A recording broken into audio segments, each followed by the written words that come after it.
So far, we've been writing tests of various composables that utilize the authentication mode from our state object. The button that is used to toggle this value also takes an authentication mode reference. This is also so that it can be composed to display the corresponding content for the provided mode. Here, we're going to test this button and create a new test class called Authentication Mode Toggle Test. We'll add a test rule and we'll start writing our first test, which will be called Need Account Action Displayed. And we'll use this to assert that the correct text in our toggle button is being displayed based on the mode being provided. Within this test, we need to start by composing a toggle authentication mode composable, providing the authentication mode argument in the form of the sign-in value. When this value is provided, we expect that the corresponding content is displayed inside of the button. This is in the form of the action need account resource.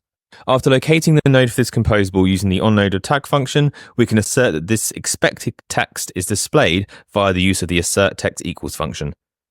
We'll next flip this around so that we can assert that the expected action_already_have_account value is displayed when the authentication mode sign-up value is provided for the mode argument.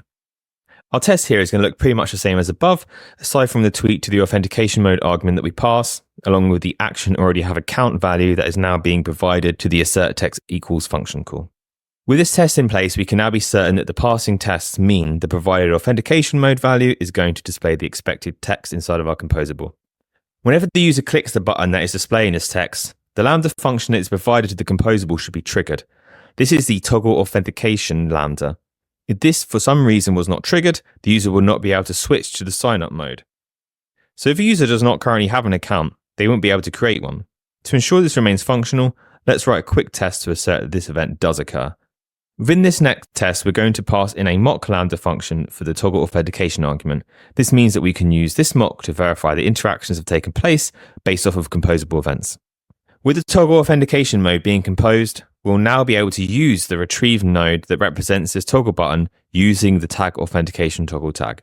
We'll then use the perform click function to perform a click action on this node, and when this click action is triggered, this is the point that we would expect the toggle authentication to be invoked so that the parent composable can handle the authentication event.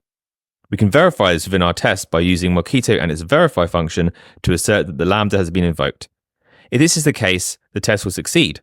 Otherwise, the lambda not being triggered will mean that our verification will not be satisfied and the test will fail. We'll now be able to run our tests and see that all three are passing successfully, meaning that our toggle authentication button will be working as expected.